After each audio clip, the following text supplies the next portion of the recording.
Excitement abounds. I almost can't wait. Relax, I don't want your baby. I already ate. Though I do tend to generally kill. Kill things that don't fight back. I see this village. What does it hold? What should I butcher them with, fire or cold? Running from me, you'd think he's a pathological, bloodthirsty, homicidal maniac. I'd kill kittens and puppies and bunnies. I'd maim toddlers and teens and then more. You see a wife, I see a widow. But what then can you see I'd kill for? In other words, ladies and gentlemen, welcome to the Fluffenhammer. Roll the music! Every man lives, not every man truly dies.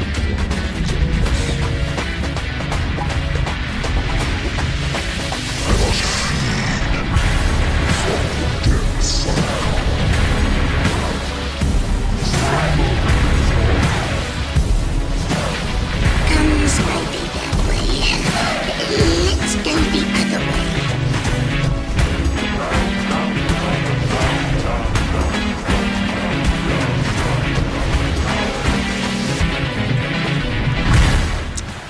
Okay, you know, if you guys get that reference, well done.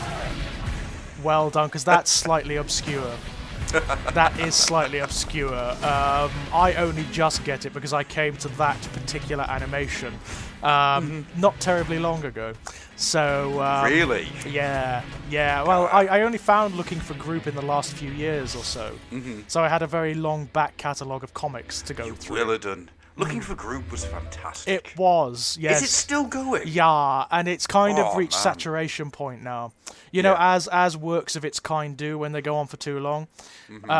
It's very much spinning its wheels at this point.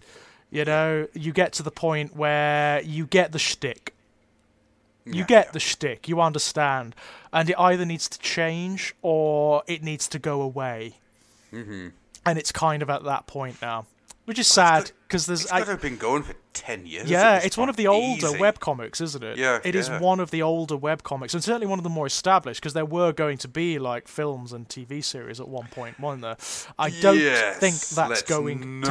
Not get into that particular minefield. Let's not. It's of the same vein as, like, the Five Nights at Freddy's films, isn't it? You know? Where it's like, they're constantly gonna happen and never do.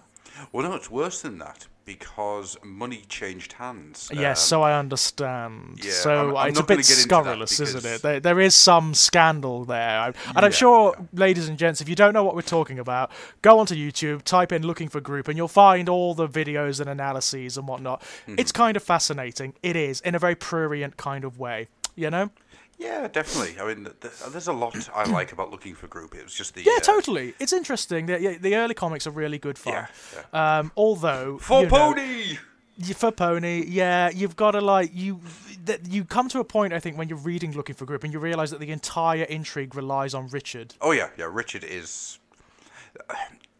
Richard became too popular. That's the problem. Yeah, that's the problem. Once Richard became so utterly dominating...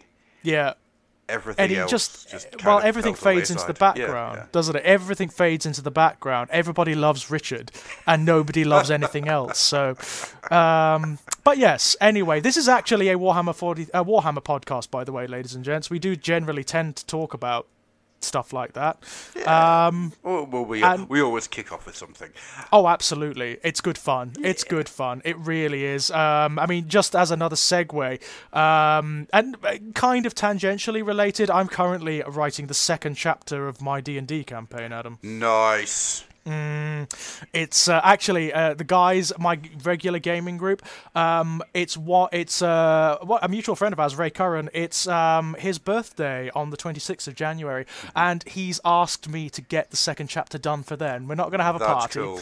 We're going to have a rollicking good D&D game. Well, funny you should say that, Mr. George. For I made a discovery last night. Oh, by the way, he's George. I'm Adam. Hi. Welcome to the show. Yeah, by the way, you know, just in case you didn't know. Hello. Right, back to the more important part. Yeah, back to the actual I made discussion. A discovery. I discovered that the new version of Warhammer Fantasy Roleplay is actually out. What, out now? Yes. They didn't announce that? No, it's not GW who's published it.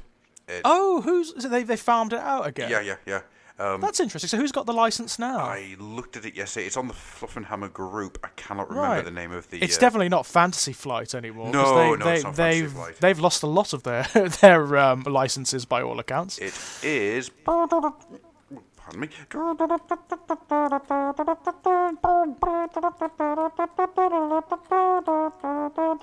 It is encounterroleplay.com.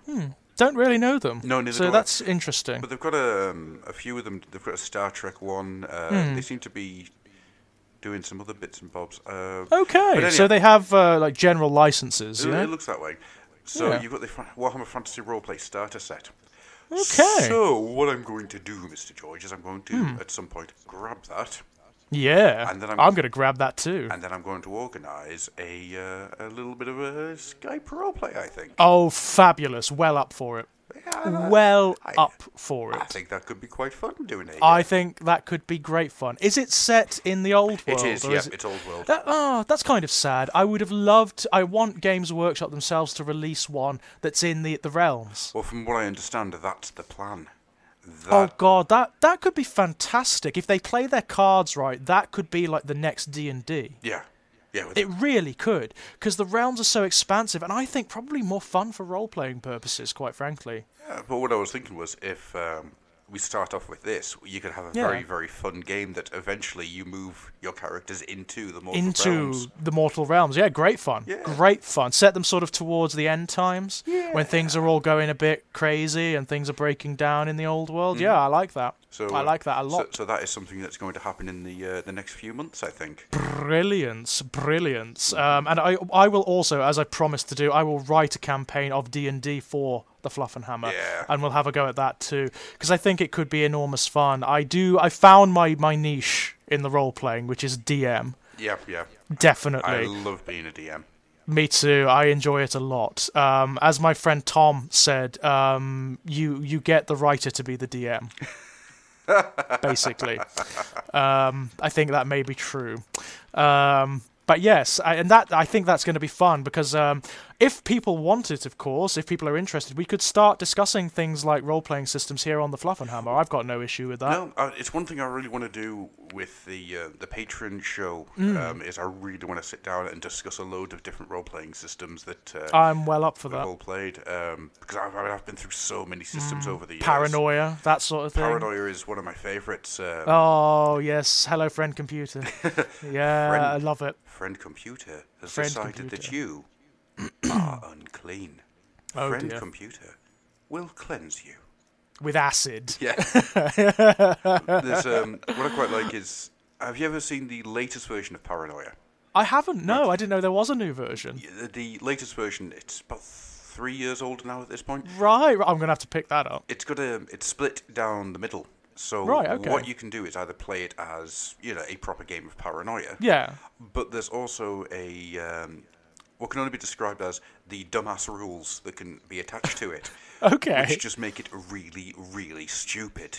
Right, well, Paranoia's got that element anyway, so that's fine. This pushes it to the nth degree. It's okay. really good fun.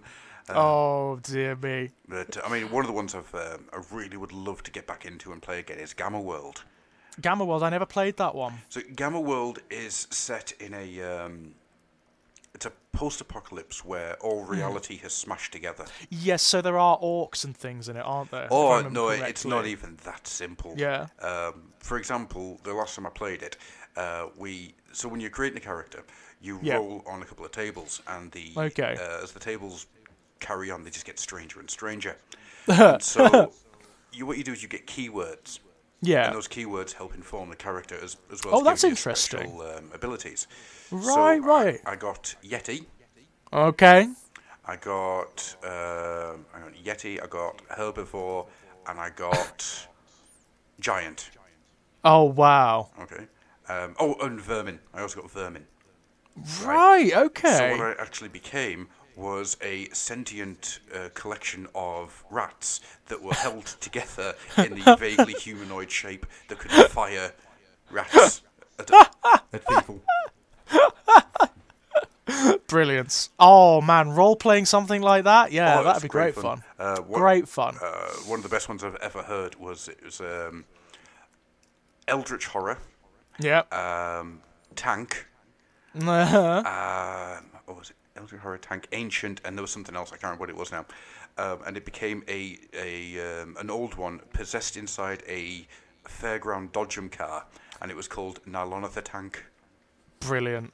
I mean, absolutely brilliant. I mean, you can almost like feel the role play setting spiraling out from that, like the old cursed carnival ground. Yeah. You know, you can almost feel it. It's almost got like an SCP Foundation quality to it, doesn't it? You know, it is. If you took the SCP and made it into a worldwide phenomenon, that's constant. Jesus, is there an SCP role-playing system? Because if there isn't, guys, do it. Fucking hell. As far as I'm aware, there isn't. But Jesus, God, really? Yeah. God, it's like it is tailor-made.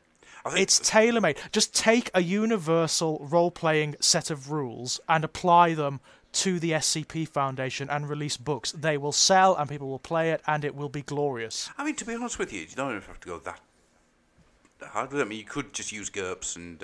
Yeah, you could just use GURPS or like a Die 20 system or something like that, and you'd be fine. In fact, if you really wanted, you could just take the D&D rules, like the 5th Ed D&D rules, and apply them to it. It's perfectly doable. What would probably work is if you use the Delta Green stuff from Call of Cthulhu.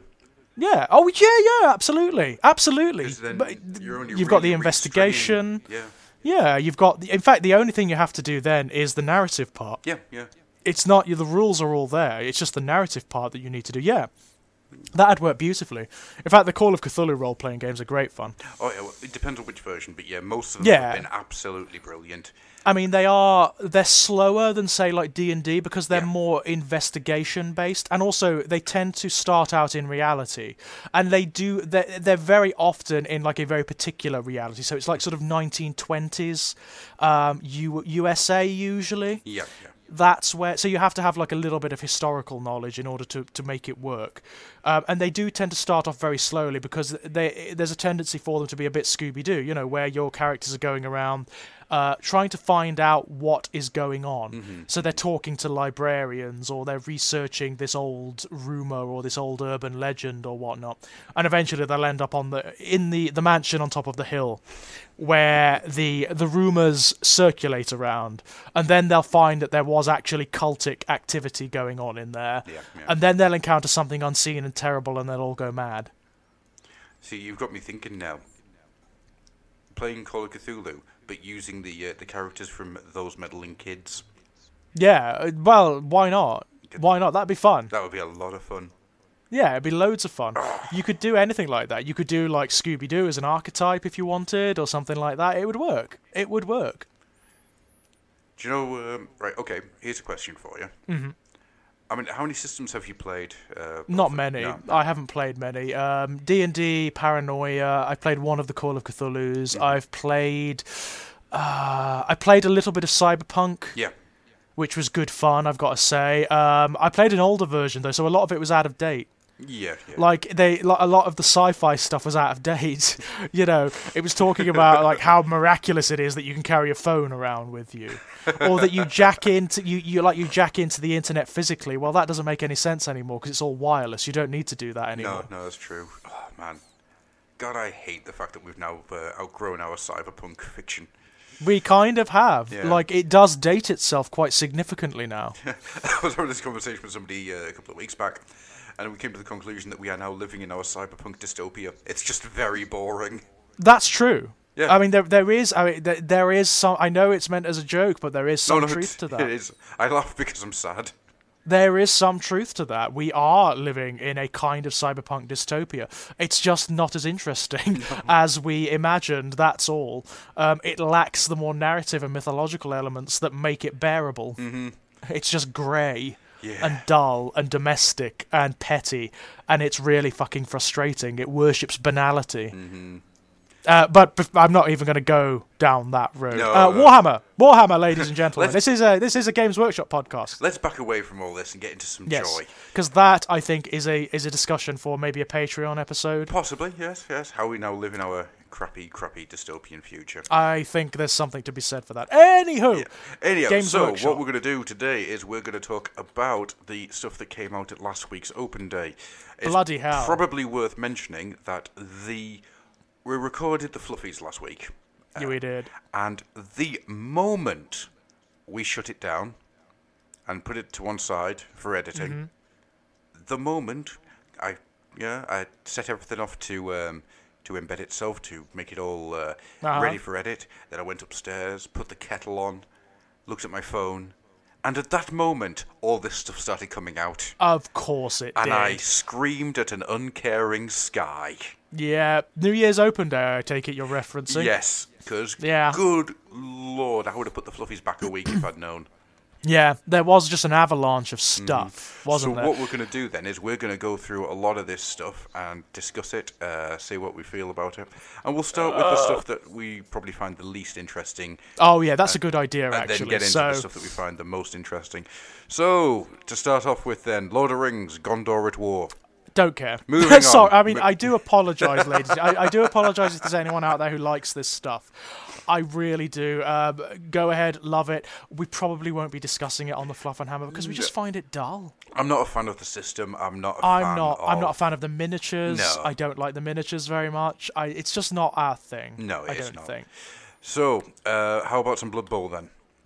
Blood Bowl? Yeah, Blood up Bowl. for that. Actually, I love the Blood Bowl miniatures. Those new Nurgle miniatures are fantastic. Yeah, I keep looking at the new stuff that's coming out for Blood Bowl and thinking, should I get it? And then just do a little bit of work and then stick them into my existing armies because. Well, I think there's a lot of Nurgle players who are going to be doing that.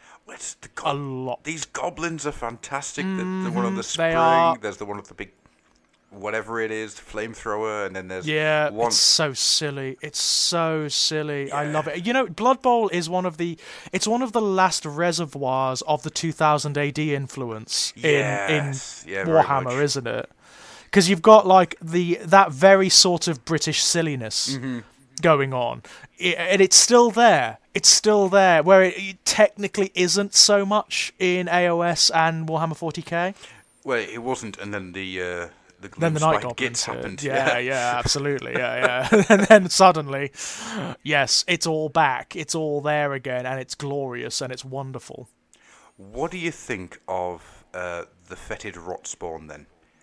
The fetid rot spawn. Yeah. Which one's that? I've sent you the link. If you go right down to the bottom of the page, you'll see this chaos spawn, which is just. The word I would use is unsettling. Right, okay. Unsettling. Okie dokes. It reminds Let me have a peek. Do you remember in Earthworm Jim there was the Queen Ugly Horrible Pulsating Slug for a Butt? I used to be able to do this. It's Queen Festering Sweaty Pus-Filled Malformed Slug for a Butt or something like that. Yeah, something like that. Oh, I've actually just passed one that we're going to discuss quite a lot at the top. I'm not going to mention it right now, but we will. Oh my god. Yeah, my entire reaction to it was jaw hitting the floor. I was just there's the Middle Earth stuff. Don't give a shit about that. Oh yes, those goblins, bloody hell. I love the adaptation of the one. What was the one who used to ride the pogo stick? That was wasn't Nobbler Blackwort. No, Nobbler Blackwort was the chainsaw. The chainsaw one. Bomber Dribblesnot was the one with the bombs. And the great Scraposaur Red. That's right, and there's an adaptation of him in the new Goblin set. The pogo stick is great. Yeah. It's got springs, and it's a little bit more like a cobbled together thing. Yeah. You know, it looks like it's made out of scrap. Oh, it's so cool. The trolls are oh my god, yes. You've seen the rot spawn then. Yeah. It's amazing. It looks very much, I don't know whether they've done it deliberately, but you could adapt that for lots of different game systems. Oh, easily. Really easily. Easily. It fits very well into the Jellipox. Yeah. From 40k, and you wouldn't have to do anything to it. It looks like one of those miniatures anyway. Don't start talking to me about the Jellipox because my word, I've fallen in love with them. Yeah, it's a stunner. I mean, it really is. It's a beautiful miniature. The Nurgle miniatures do have a kind of checkered history, you know? Yeah. There was a tendency at one time for the Nurgle miniatures to be a little bit lazy, actually, because they could get away with it, because they are so malformed and their silhouettes are not as symmetrical as other miniatures. They could get away with just like layering green stuff on them, and that was it. Well, for quite a long period of time, it was guts hanging out. And, That's right. And they were fat. And that's it. But my God, but, I mean, since the release of the Maggotkin and the Death Guard, they've gone to town with the Nurgle miniatures, making them so characterized, so much fun. And this guy's great. He's a standout example of it. I love the eyes. I love the eyes that are blistering all over him. It's brilliant. It is absolutely brilliant. It's the sort of tentacle eye head thing that's going on. Yeah. The proper. What do you call? I know them as Lovecraftian. water bears. I mean, I can't remember what the proper name is. Begins with a T. Tiny microscopic mites. Right. They look a little like this, do they? It's got that kind of face to it, and then it's got that tentacle thing coming out the top. Right, the sort of parasitic look. Yeah. Ugh. Yeah, it's brilliant. I mean, it's absolutely brilliant. I love it. Love it. And I like the fact that they are paying this amount of attention to one of the side games, you know? Yeah, well, Blood Bowl's never slowed down since its release. It went to Forge World rather than continuing through actual GW itself. But it hasn't slowed down any. There has been stuff out for that game almost constantly ever since its release. Yeah, well, people love it, don't they? There's a real affection for Blood Bowl out there, and I can certainly see why. And as long as Games Workshop keeps supporting it to this degree, well, it's going to do great guns. It really is. Oh yeah, and I think this is gonna last a lot longer than any previous version ever has. Oh yeah, well, just for the sheer quality of the miniatures, people are going to buy this crap, whether they want to play the game or not. People are going to buy it because the miniatures are so good. What do you think of the updated troll? He's lovely. He's absolutely lovely. I like the fact that he's still redolent of like the old world trolls, maybe more so than any of the other trolls that have occurred in AOS, for example. He looks a bit more classic to me. But that's not a bad thing. I like the fact that he's using the leg of maybe a giant or something as a weapon. Yeah, I think it is a giant eye. It's that's so funny, so silly. And of course, those goblins are just beautiful. The goblins fit really well, just as a species into Blood Bowl, don't they? Yeah. They've got the right feeling about them, and they just have a lot of the best songs when it comes to Blood Bowl. The fact that they always come with these ridiculous machines. You know, one of them has got a flamethrower. I mean, and this is in AOS. It's ridiculous. It's so silly. Well, no, it's not, is it? It's an alternate version of the old world. Oh, is it? Does Blood Bowl occur in the old world still? Yep, it's. I did not know that. Yeah, Blood Bowl exists in an alternate version of the old world where the end times didn't happen, and nobody goes to war anymore. Everything is just settled on the Blood Bowl pitch. I did not know that. That's great. Yeah. That's brilliant. That's so silly. It's Nuffle. That's the name of him. He's the they discover the Shrine of Nuffle, and because of that, it starts Nuffle NFL, and because of God. And because of that, the nobody goes to war anymore. Everything is now settled due to the rules of Nuffle. Brilliant. Yeah. Well, why not? Yep. Why not? Love it. But yeah, Blood Bowl, ladies and gents. Blood Bowl. And now very, very cool. We'll move on to the next one, which is just above it, and it's going to hurt me to talk about. Adeptus Titanicus. Yeah, so Titan Death. So there's which is an expansion for Adeptus Titanicus, yeah? It is. So you got that, and from the looks of it, you're getting a couple of new and fancy-looking models to go for your Titans. Which look great, I've got to say. You know, the Titans look really cool. I wish I could, in any way, shape, or form, justify getting into Titanicus. I know, can't. right? I know. I think for my money, the intrigue is going to come when they start going all out with the Chaos Titans. Yeah. Which they will, eventually. At the moment, we don't really have them. We just have, like, the Renegade Titans, which are not quite the same thing. They're not quite the same thing. I really do want them, in terms of the miniatures and the design, to go a little bit old school with them and make them a little bit more chaotic, a little bit more bestial with organic bits and whatnot. I would like to see that again. But it's an interesting game system. And, if you want just a very finite number of miniatures on the board, very, very big centerpieces duking it out, then this is the game system. This is it. Yeah, it looks good. I haven't even ever looked at the rule set because I don't want to get interested. Yeah, I know, right? It's a trap, isn't it? It really is, because if there's a good rule set, I'm going to be all over it, and I can't. You buy the book, and then suddenly it's like, oh, well, I could get one Titan.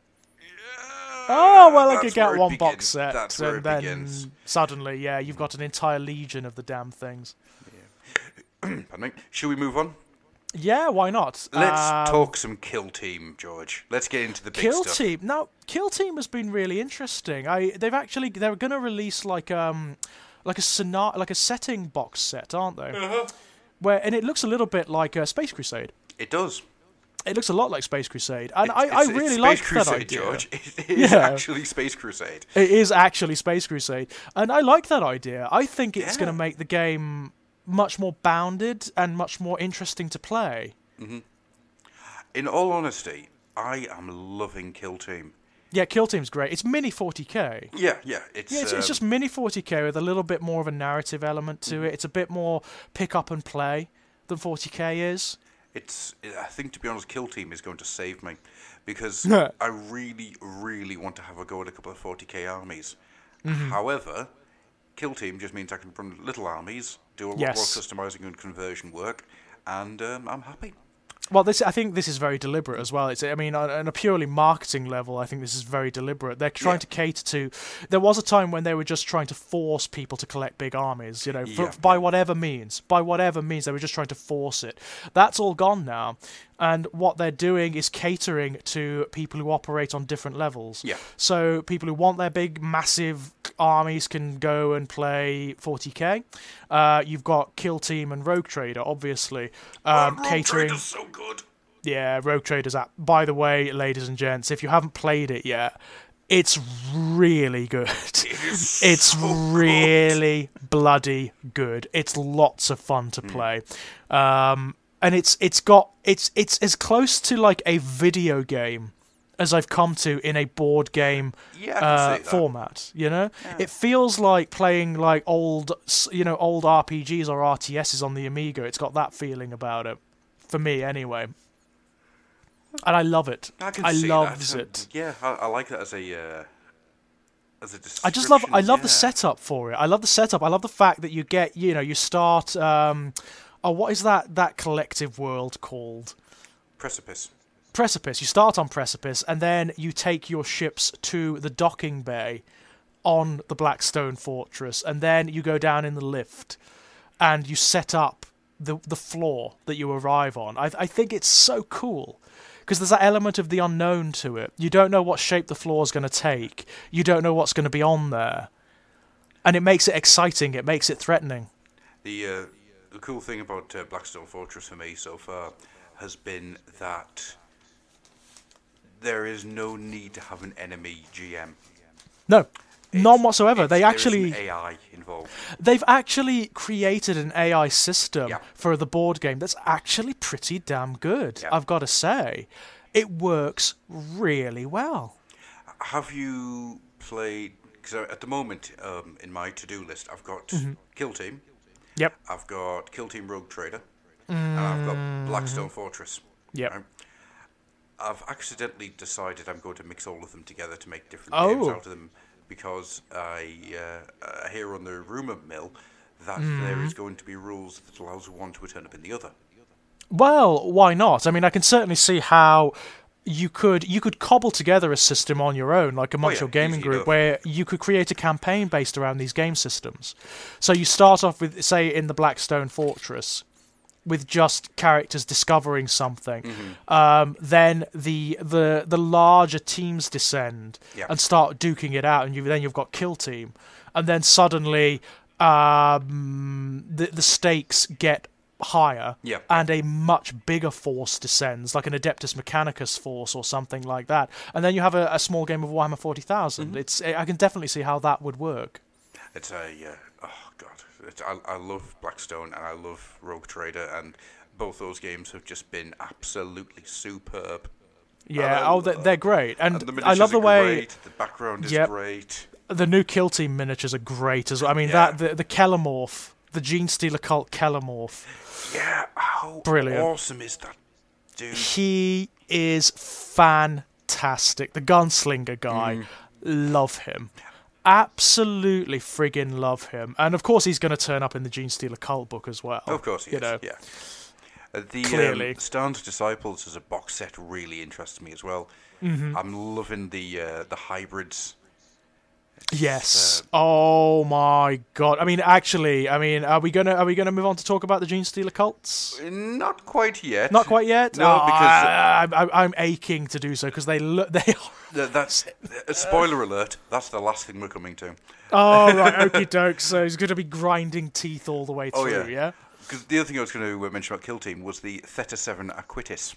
Yeah, he's great. He's our big old fat guy, isn't he? He's huge. I want him because he's just so... He looks like Adeptus Mechanicus Santa Claus. He does, doesn't he? Yeah, he's great. I love him. He's even touching the side of his nose in order to fly up the chimney. You know, he's... Oh, it's so silly. It's so silly, but loads of character. Loads of character. I mean, for my money, they are doing so well with the Imperial miniatures recently. Yeah. Because it was the side of the universe that interested me the least. Yeah. For a long time, you know, barring the artwork applying to it, like the John Blanche artwork. But now that's where they're going for their inspiration for the miniatures, and it's bringing them to life. And suddenly, I'm well interested. It's going back. This is what fascinates me. It's I don't want to say clean because that's not the correct term. It's definitely not the term, not for this guy. No. I mean, before the shift in dynamics took place. Yes. There was a certain clean style that they kept using for the Imperium. There was a uniformity, wasn't there? Yeah. That was the problem. There was this kind of uniformity, and it made them very boring. Yeah. It did make them a little bit dull, and especially when applied to, say, like the Imperial Guard or whatnot, or the Astra Militarium. And you don't need to do that, not necessarily. You can have that, definitely, but you can have characters who are like dirtied up. I mean, these guys are fighting all the time. Yeah. You know, they're in war zones and death worlds all the time, and they're always deprived. They always, they never have what they need to function. No. So they're going to be quite dirty and bedraggled and unkempt, you know. And I like that. That lends them a bit of character. And then, I mean, it started with Rogue Trader, I think, because they went back in time. And I'm looking at these miniatures, and they remind me of what I got out of 40k when I first came into it, like way back when. You know, reading up the old Sandy Mitchell stories and stuff. From the late 80s. The William King stuff at the same time. It's what's always been implied and what's existed in the artwork, but has not existed in the miniatures range up until very recently. Now, of course, with the advancements in conceptual technology has allowed for this. Now they can actually take a piece of artwork and turn it into a miniature. Yeah. And it works. It just works. You're getting these highly characterized pieces that seem to imply story in and of themselves. They're like little dioramas, which is everything I want. Everything tells a story, yeah. Yeah, it's everything I want from this kind of hobby. I must say, it's everything I want. What do you feel about the arena competitive rule system that's coming out for Kill Team? It's probably not something that's going to interest me that much, I have to say, because that's not really my thing. But I love the fact that they are catering to it now. They really do seem to have this design philosophy at the moment where they are trying to appeal to every different type of gamer. Yeah. So you have the narrative element, which is obviously what we're more into, I believe. Oh, yes. And then that you have this nice sort of sop to the tournament communities or to the more competitive communities with things like Arena. I think it's quite clever. It means that you can have either or. It doesn't have to be, you can have your cake and eat it, essentially. Yeah. It's nice. I think it's cool that they are taking this into account. So, moving on then. Mm-hmm. Let's go over to Blackstone Fortress. Oh, God. Well, for one thing, there's something very evident and overt in Blackstone Fortress, isn't there? Which is the new monster. The Amble. Or rather, the not new monster. The very old monster. The very old monster from the bloody hell. How old is the Amble? Well, the Amble original miniature was in Rogue Trader. Yeah, it's a long, long, long time ago, ladies and gents, but it has never gone away. It's always turned up in reference and background material, or in little bits of artwork. It's always been there. Yeah. It just hasn't been an entity in the 40k universe like as a miniature. Now it is, again. Well, as I said, there was a miniature in Rogue Trader. It was a very static miniature. It was human-sized. Mm-hmm. This thing is massive, and oh my word, does it look good. Brilliant. He's wonderful. I love the fact that they are introducing bigger monsters into Blackstone Fortress, like sort of boss-level enemies, I suppose.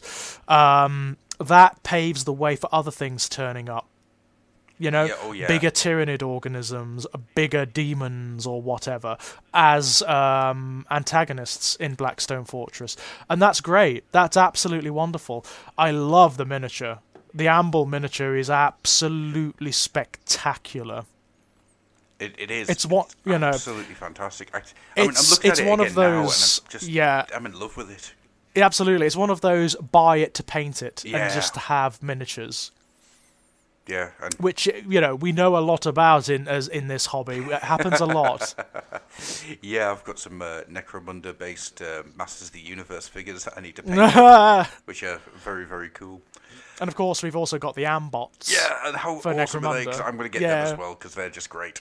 Oh, they're cool. They're really cool looking. They look like. They are heavily inspired by certain archetypes in science fiction films. Mm-hmm. I look at the silhouette of them and I can see like machines and entities from certain films, like Luc Besson films and whatnot. Yeah. There is that quality to them, which is fun. What I'm hoping for is that the Ambots are going to be around about the same size as the Amble itself. Yeah. Or at least not far off. Because if that's the case, I am so converting one of those into Ghazghkull Thraka. Well, I think, hasn't it been done? Has someone done that? I'm sure I saw a picture or a mock-up of it or something.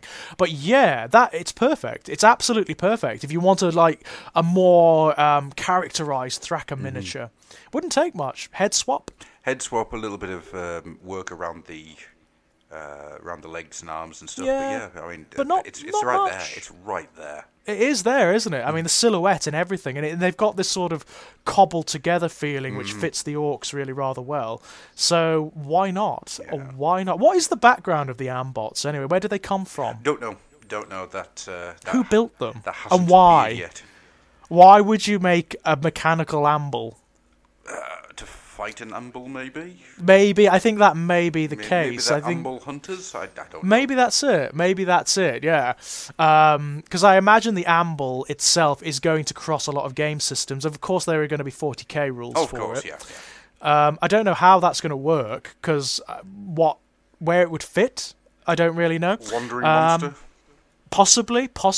I could see how the Tau could have subsumed the Amble. Maybe, yeah. I could certainly see that. Maybe they're part of their collective or something. Oh, I think what you probably could do is different armies could just stick a different device in its brain and try and control it. Yeah, something like that. Oh, Dark Elder. Drukhari. Oh, yeah, easy Definitely. enough. Part of the witch cults, part of, one of the Beastmasters creatures. Yeah. Perfect. Easy peasy. But yeah, it's a beautiful thing. It's an absolutely beautiful thing, and I look forward to reading up on how it functions and how it works. Same. But in Blackstone Fortress, we've also got the... they've told us that there are going to be lots of expansions for it. Yep. Lots of expansions for it, which is making me giddy with anticipation. I've got to say, I cannot wait to see what turns up next. Well, Blackstone exploded. It seems to have absolutely done It's like within the space of months, it's become way above what they expected. I think it's become the next game system, hasn't it? Pretty I think much, it's yeah. become like, you've always got like a triple tier going on in Games Workshop, it seems. You've got AOS and 40k, obviously, with 40k usually just above AOS. Yeah. And then there's always like a tertiary system that it vies with others, and that is more changeable than the others. And at the moment, Blackstone Fortress, I think, is probably there vying with Kill Team. Yeah, I'd agree with that. The two of them seem to have just... They seem to be doing a hell of a lot more than anybody expected. Yeah, well, that's cool, isn't it, though? I love the fact that there's so much competition for this slot now. Yeah. And there are game systems that people are loving so much. I mean, Blackstone is the best they've released for years, I would say. Well, Blackstone Fortress shows where Silver Tower and Hammerhall fell down, where their weaknesses are.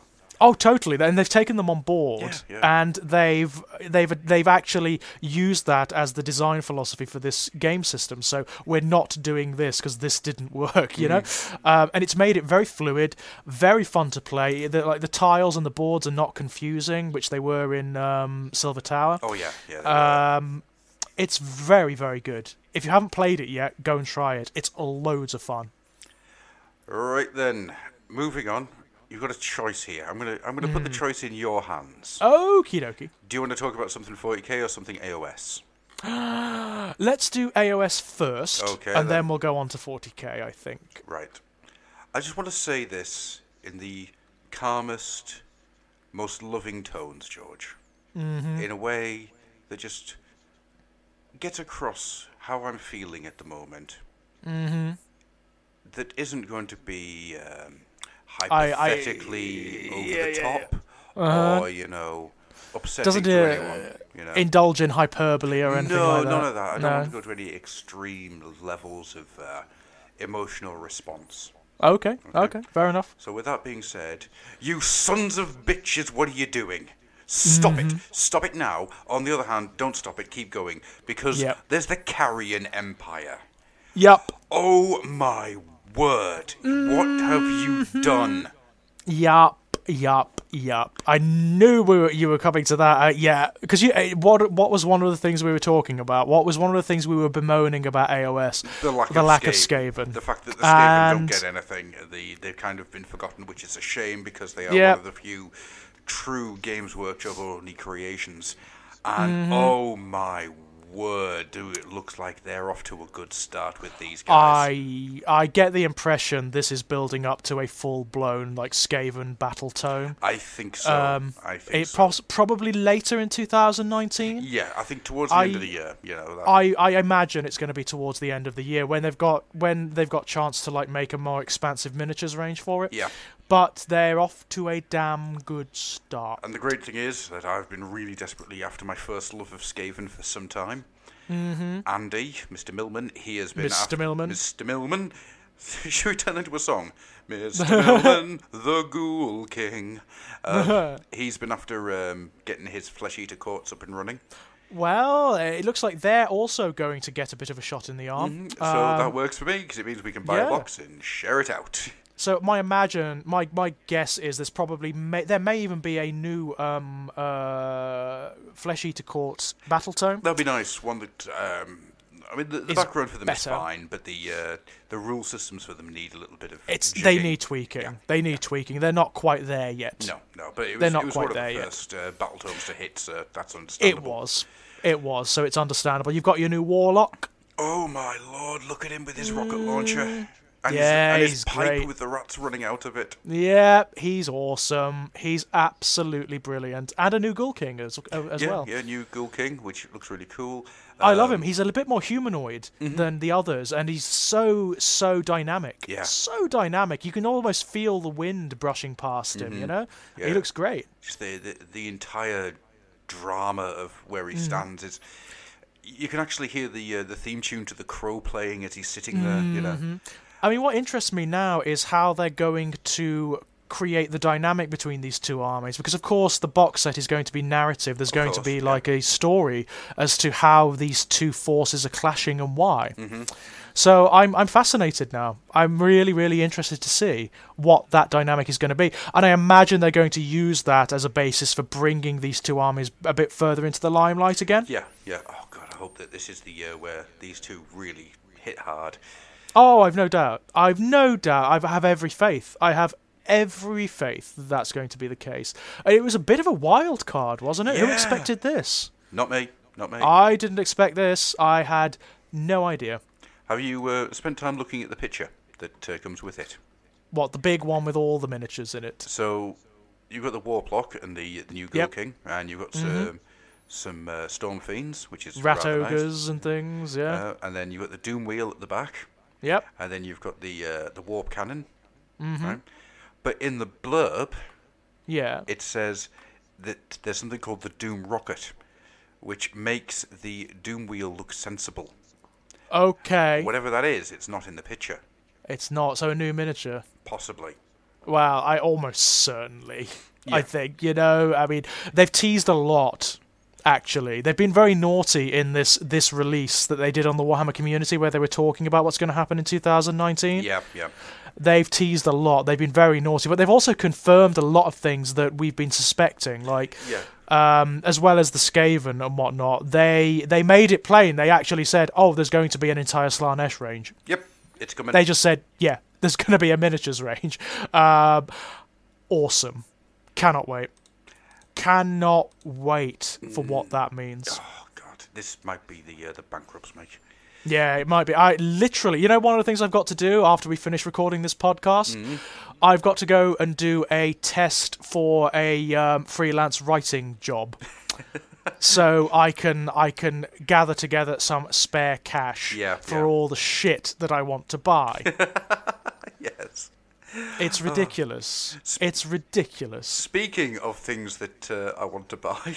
Yeah. Oh, the Gloomspite Gits. The Gloomspite Gits, which are... It looks like they've really gone to town. They really want these guys to be big, don't they? They really want them to be like a... they want the goblins to have some presence, it seems. Yeah, they really do. Have you looked at any of the rule sets for the Gloomspite Gits yet? I haven't, no. I haven't had chance yet. I haven't got the battle tome yet, but I certainly will. The metagame for them is absolutely out of this world. Yeah? What do they do? What is their thing? So one of the things that they've got is the Bad Moon moves across the battlefield. Right. So as you're playing... Oh, it waxes and wanes. It does. Oh, that's fucking brilliant. So it starts in one corner of the battlefield. Excuse my language, ladies and gentlemen. That's okay, we're an adult show, that's fine. It's amazing. Yeah. I love that. So it starts in the one corner, rolled randomly, and over the game, it moves across the board to the other corner. Right? No, this isn't the statue thing that they've got. No. This is the actual Bad Moon, and it does this, right? Brilliant. When it passes over units, those units get buffs. So that is stunning. The Loon King, he has the ability to nudge the Bad Moon. Right. So he can move it either one section back or one section forward. Right, I see. So it's a bit like the sort of cycle of Nurgle that you get in the Maggotkin book. Yeah, it's got that feeling about it. Yeah.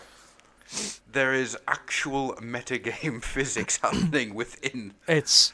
Oh my word! I don't know how I'm going to do this. I need just the imagination level, because you can actually see it, can't you? You can actually see like the sky darkening and like the moon glaring down.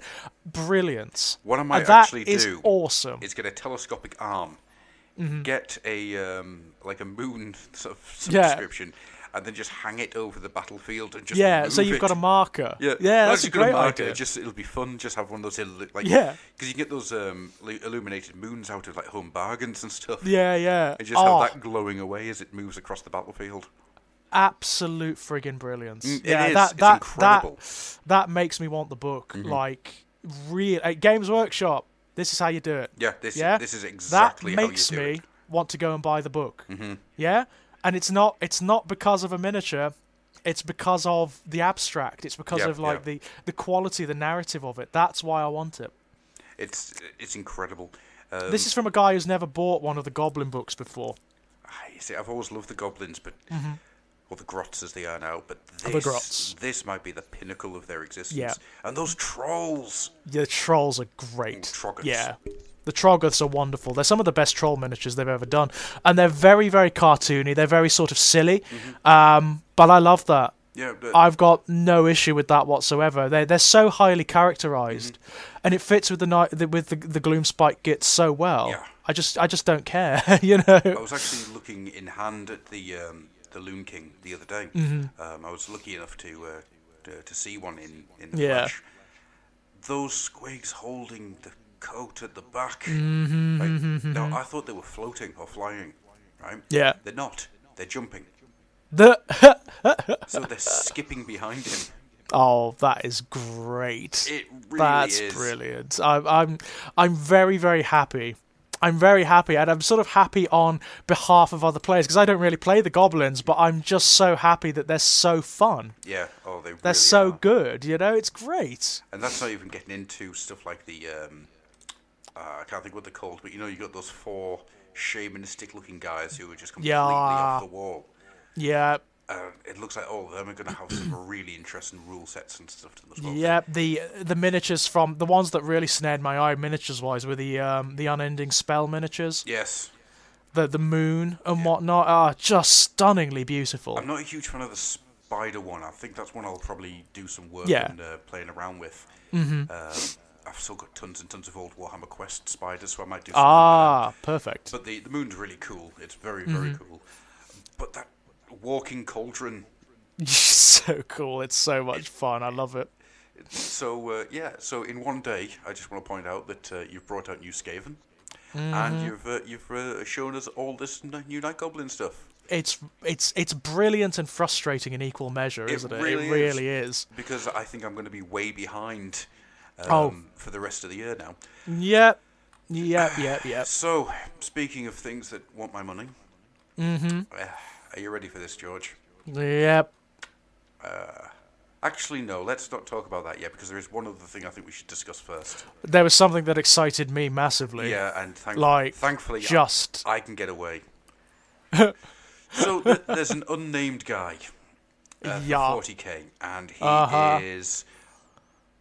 The only way I can describe him is by using an old Iced Earth song, which I might stick at the end of this this episode, and that is "Fight on, Ride on, Storm Rider, Storm Rider." Yeah, he is spectacular. He is an album cover.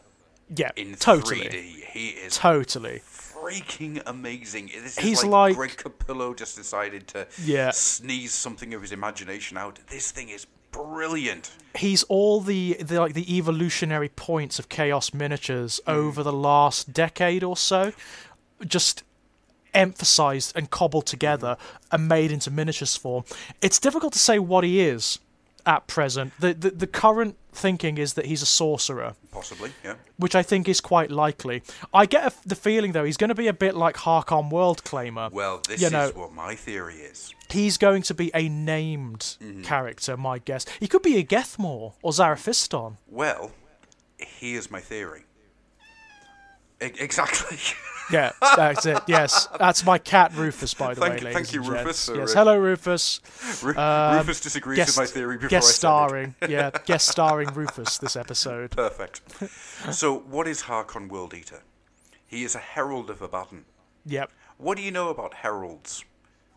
There's usually there tend to be 4 of them, they don't they? Like heralds of the apocalypse. There tend to be Yeah. 4, do there not? They do. Now, we know that Vigilus itself is almost as important as Cadia was, which is why Abaddon's coming for it. Of course.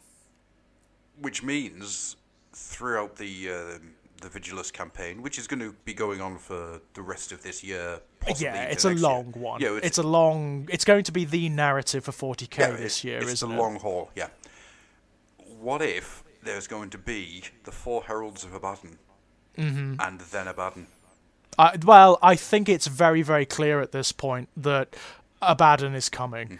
I mean, it just is. It's so clear. I mean, did you see the little teaser in the background of the miniature? I did, yeah. That you can see the talon of Horus sort of clutched. So yeah, I mean, it is without doubt. I mean, we know now from what they've actually said on the Warhammer community that there is going to be the next book is going to be almost entirely chaos centric. Yeah.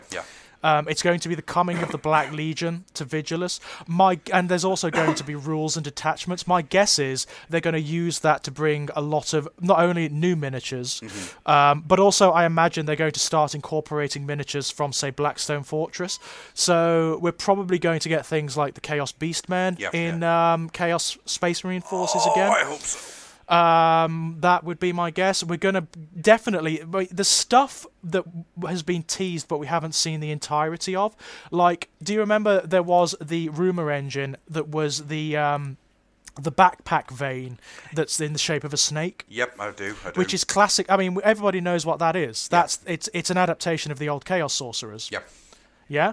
So, and that's not this miniature. No, it's not. This miniature doesn't have those. So my guess is we're also going to get a new Chaos Sorcerer of some form or description at some point. We know that. We know that. I think that's a very... I think that's very likely, to be honest with you. I think it's entirely likely. And, you know, if they're re-releasing Abaddon himself, which they are, I mean, it's without a shadow of a doubt at this point, they are releasing a new Abaddon at some point. My guess is they will also release with him a bodyguard. They'll release some Chaos Terminators. The Bringers of Despair, maybe. Yeah, I can see that. Black Legion Terminators. They could also, as you say, there's probably going to be at least 2 more new Heralds. I think they'll miss a trick if that's not the case. Yeah. Oh, absolutely. Because it fits in with the background. It fits in so well with the background. Mythologically, it's the 4 Heralds of the Apocalypse. Yeah. But also, it's the Mournival. Yeah, exactly. It's like the Chaos version of the old Mournival from the old Sons of Horus Legion. That would make enormous sense. My guess is, if this guy is not Igethmor or Zaraphiston, one of the sorcerers that's already been named, he's going to be another named... He's either a sorcerer or he's an apostle. He's like a dark apostle. I can't quite tell which. I didn't actually consider the idea of the apostles. Yeah, because he's got all the qualities of like a preacher of chaos, hasn't he? He does, yes. It's you know? A lot of the sort of imperial preachers. Yeah, he does, doesn't he? Like the skull stuff, the skull motifs, the burning censers and whatnot. Yeah, the Croziers. So, and you know, the staff could be a Crozius. It could be an accursed Crozius. So he could be a dark apostle of some description. Yeah, that would make a lot of sense, actually. Yeah, so I don't know yet. I don't know, but I'm very fascinated to find out what he is, especially after Harkon Worldclaimer, you know, who is an actual character. You know, he's not just a Chaos Lord X or whatever. And he's great fun. Oh, he's brilliant. Love him. Love him. Love the spear and the dynamism of the miniature. Yeah. But my guess is they're going to use this as an excuse to not only overhaul, like bring out loads of new Black Legion stuff, but to overhaul the Chaos Space Marine range. So, given that we had the new Chaos Space Marines in the Blackstone Fortress, there's definitely going to be a new set of just normal Chaos Space Marines. Yeah, that's what that is, isn't it? It's the Tifa, you know. It's a given. It's a given. And also probably new forms of Chaos Cultist as well, because we have the other forms of Chaos Cultist in that box set. Yeah. Oh, God, they were so good. So the Black Legion are getting a release, and this is going to be great on a background terms as well, because we know like what the Death Guard have been doing. We know what the Thousand Sons have been doing. We haven't really had much indication of what the Black Legion are doing since the fall of Cadia. No, they seem to have just been bumming around and not really... That's right. Well, while they achieved, like, the last 10 centuries of work, they did what they set out to do. They destroyed Cadia and they opened up the Cicatrix Maledictum. Now is going to be the start of paving they call it the Crimson Path, don't they? Carving the Crimson Path to terror. I suppose, you know, they've done Cadia. They deserved a little bit of a break, you know. They probably went on holiday to Precipice for a little bit. Maybe, yeah, absolutely. Retreated in the vengeful spirit to reconnoitre a little bit, maybe. Yeah, just went for like a cheeky Nando's. But I'm interested to see, like, dynamically what they're going to do with Abaddon himself. He's obviously going to be massive. Yeah. Like, as a miniature, he's going to be massive. He's always been described as being, like, much bigger than the other Space Marines anyway. If you read the HH books, he's about the size of Horus. Yeah. He's a big guy. You know, so my guess is they could either make him the equivalent of the new Marnius Calgar, Which I would like to see.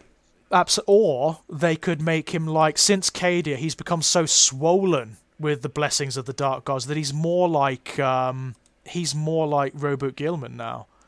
It's entirely possible.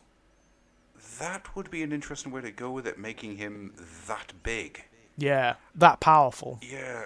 There's no reason why not at this point. There isn't. He is the arch messiah of chaos. There's no reason why not. You have to bear in mind he's made all of the Chaos Primarchs bow to him. Yeah. One of them by force that we know of, Magnus. Mm-hmm. He actually made Magnus bow to him because Magnus wouldn't. Magnus doesn't want any Cotter with Abaddon. So, yeah.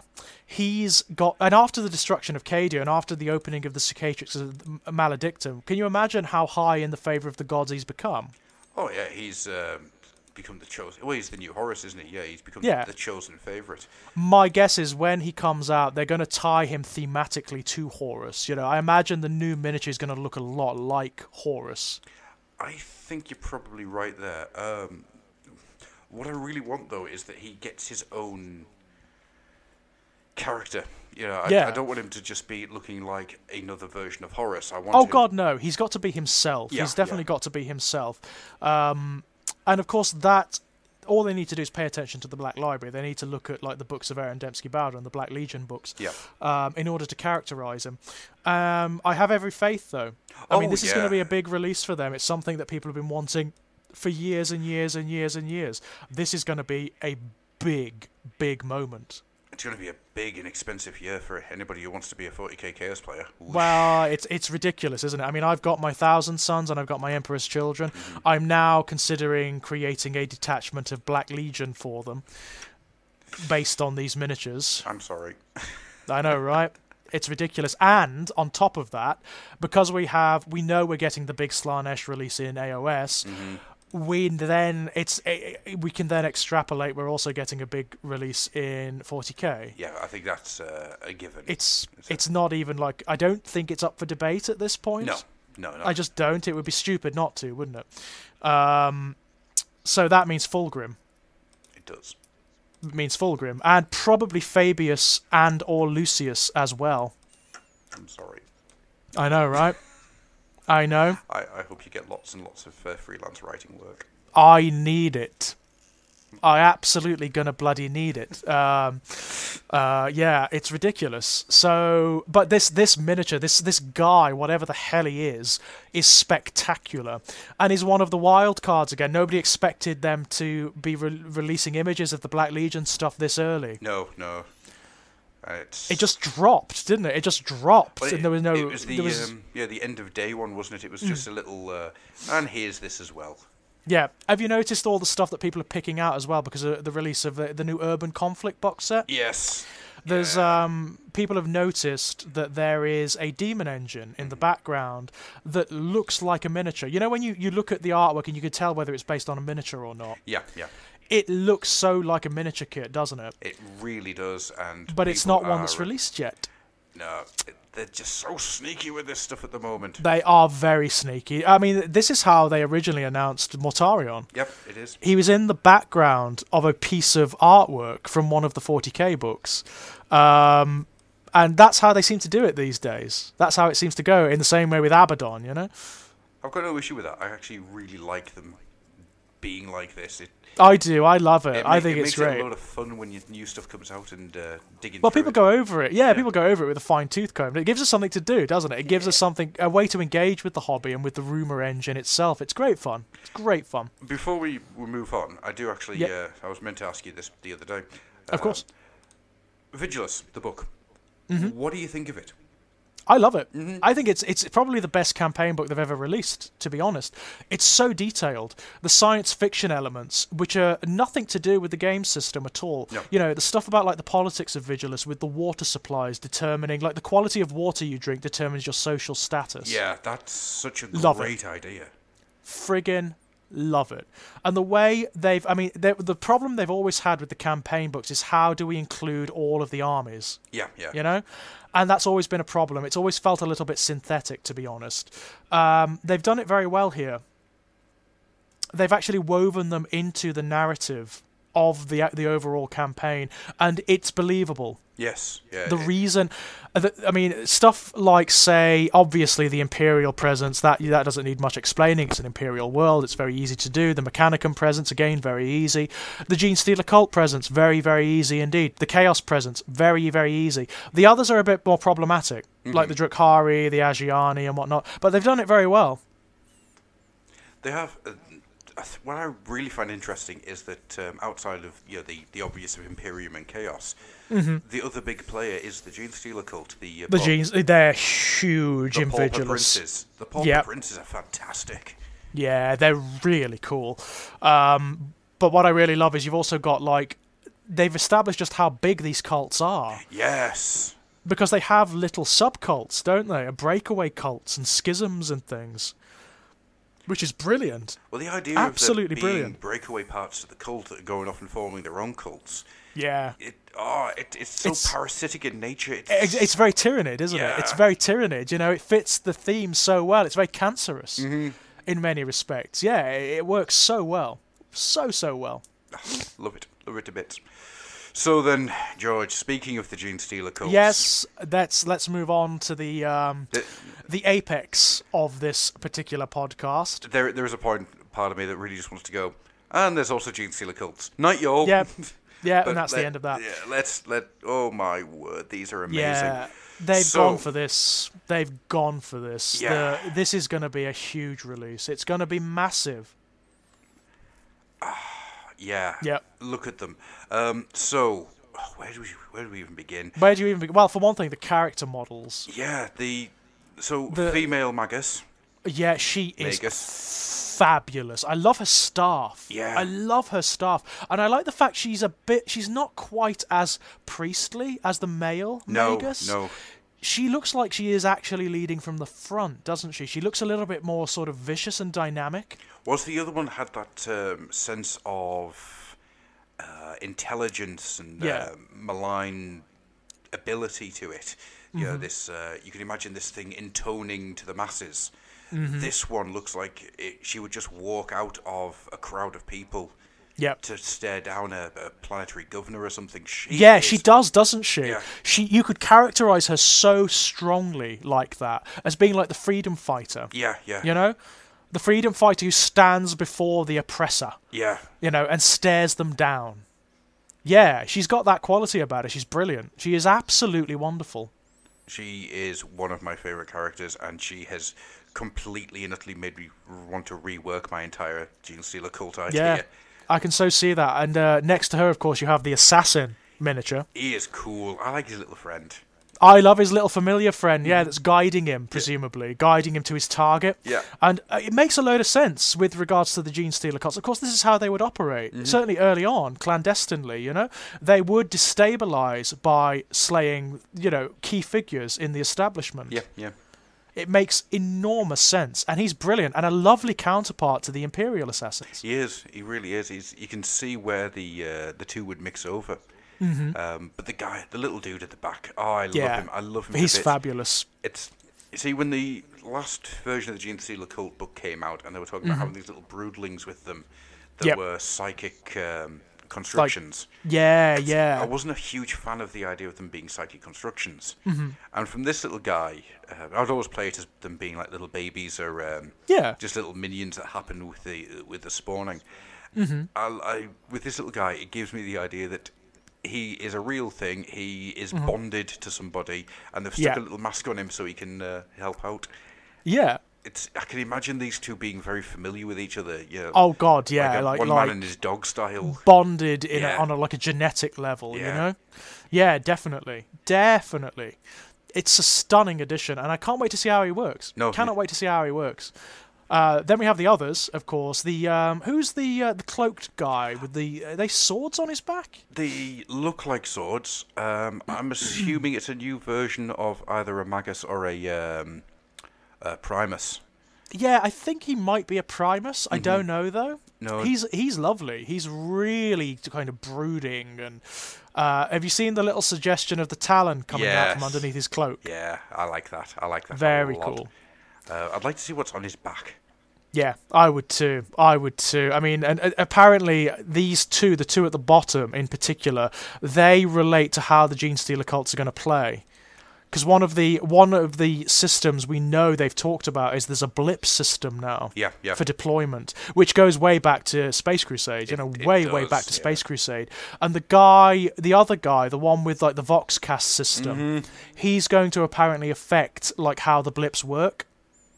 He messes with the your opponent's signal, doesn't he? Yeah, that's right. So I imagine he has an effect on things like reserves and deployment and whatever. That would be my guess. But these character miniatures are some of the best they've ever released. They are fantastic. Yeah, even if I didn't love the Gene Stealer cults to hell and back, I would want to pick these guys up just to have them. Yep, totally. You know, the sheer amount of character that's coming out from these guys. And that's not even getting into the fact that we've got bikes. Yeah, we've got. They've even named them now, haven't they? They're called the Atalan Jackals. Yeah.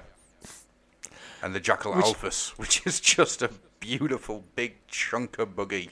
Yeah, it's great, isn't it? I mean, again, you've got this sort of 2000 AD influence going on here. Yeah, very much so.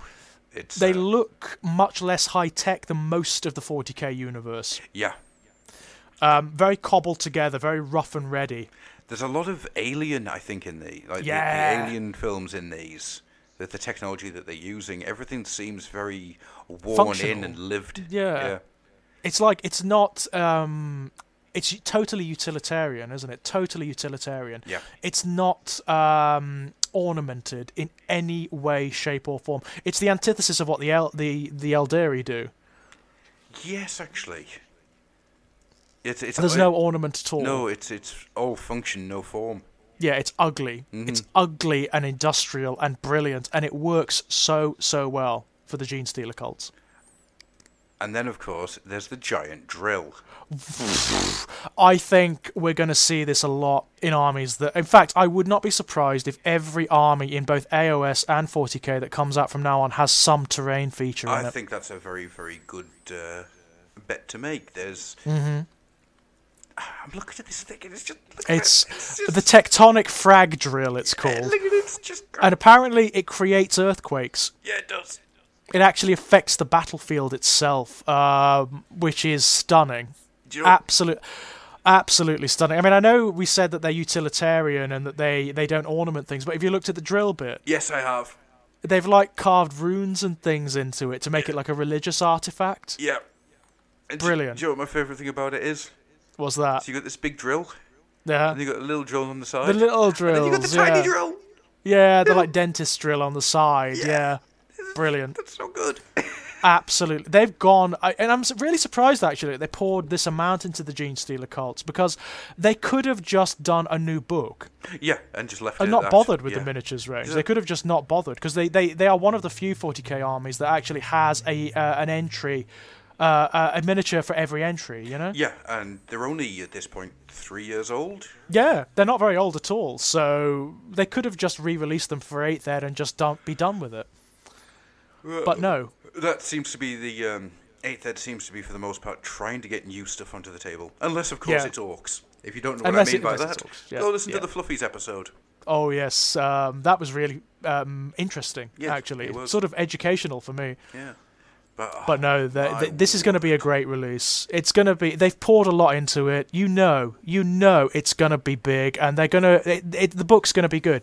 Yeah, it is. I've no doubt. And I'm very... On the back of Vigilus, it's going to be interesting to see how the Gene Stealer cults are operating on a sort of pan-universe level.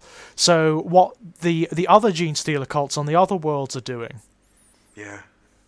Is there some sort of coordination, like an unspoken coordination going on here, maybe? Yeah, sort of psychic messages being passed back and forth without anyone actually realising. Yeah. Well, I suppose, yeah, because the Patriarchs would all be speaking to the Hive Fleet, and the Hive Fleet will be speaking to the Patriarchs. Absolutely. Patriarchs then speak to their loyal followers. And the Tyranids, we know, are, making use of the Cicatrix Maledictum and the ensuing chaos to establish themselves on either side of the Cicatrix. So, yeah, it makes a lot of sense. It makes a lot of sense. Oh, God, there's so much going on here. So, yeah, that's 3 for 3, and to be honest with you, when they said there was one more big thing to come out, I actually sat in fear that they were going to announce new Chaos Dwarfs.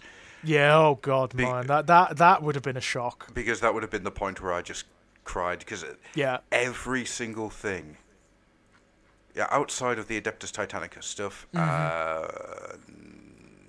and Lord of the Rings, and of course Blood Bowl, actually no, because I want to pick up those minis just to add to my Goblin so even army. that, even that. Yeah, outside of Titanicus and Middle Earth, I want everything. I want all of this. I want to get all of this because all of this is the stuff that I've always wanted. It's absurd, isn't it? It's ridiculous. It's absurd. The level of quality, and for me, this year is going to be absurd. It is. The Black Legion stuff, the Slaanesh stuff. It's a little bit much. I mean, I get very little time to do the hobbying part anyway because I'm writing or whatever half the time. So it's very bloody hard keeping up. But that is not a complaint. No. Never, ever, ever take that as a complaint. That is a big ass compliment. It's like the biggest compliment I can pay. That I would love to be doing this. But the only thing that stops me is the writing, because the writing is the most important thing in my life. Of course. It's like, wow. Yeah, after last year, I honestly didn't see how GW was going to hit on any harder cylinders. Well, it looks like they're really planning it out, The first month of the new year, and I feel already like I don't know how I'm going to keep up. Yeah, well, I've just renewed my subscription to White Dwarf because it's like, I've got to engage somehow, I've got to stay engaged somehow. The relaunch of White Dwarf. I think it's great. It is. I think it's a great idea. I think it looks fantastic. I think the way they're going with it is okay. I think it's really, really what it should have been. Yeah.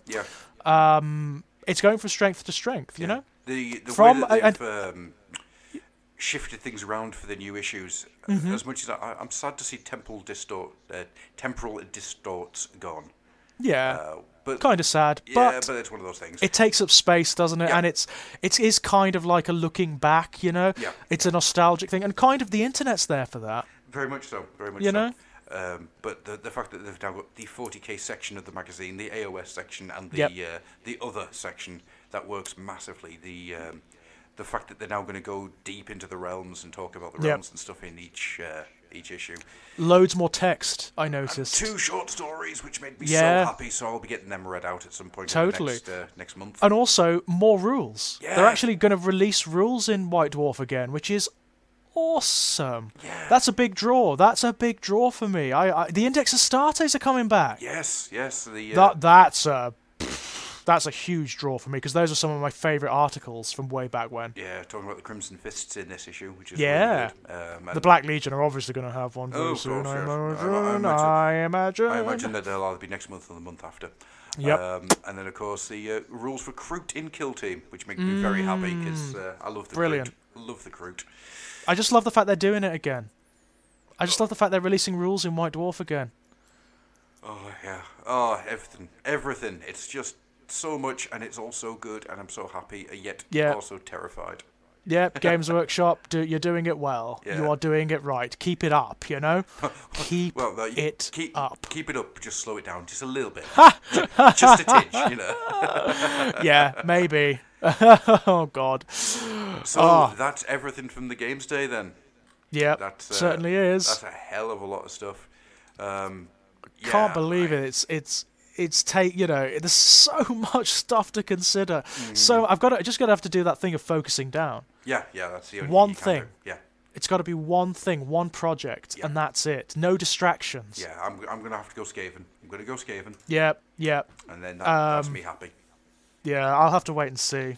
I don't know. I've got to get the bloody Thousand Suns finished yet. Aye, true enough. Jesus. So, shall we do a little bit of housework and then we'll Yes, get out let of it? let us. So, first and foremost, in case the piece of artwork that you see at the front of this show confuses you, before this show started, me and George had a long conversation about Puddle Lane, and we discovered I might have accidentally used Puddle Lane to take my internet name. And because of that, I have to make the piece of art that's going to be at the front for the... Puddle Fluff? No, you'll see. Fluffen Lane? You'll see. That's don't give me more work than I've already got. Okay, fair enough. So, that being said then, we've got a... Puddlehammer. The Puddle Hammer. Sorry. As shallow as a puddle hammer. We have a competition happening at this point in time, which is I have here in my it's not in my hand. It's actually in a folder in the other room. I have a £50 Games Workshop voucher, and between now and the end of January, I want people to promote us.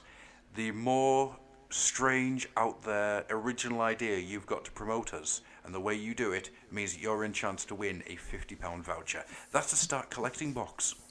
Oh, wow, that's really cool. Yeah, that's... that is quite cool, I gotta say. You could get a £30 box set and a £20 box set. You could get 4 special characters. And I like it. Have a little bit left over. You know, it's quite a good little prize, you know. 50 Yep, just make sure whatever you do is within the realms of legality. Of course, yes. I don't want you to break into buildings and spray paint our name on stuff, because then police would come and speak to me.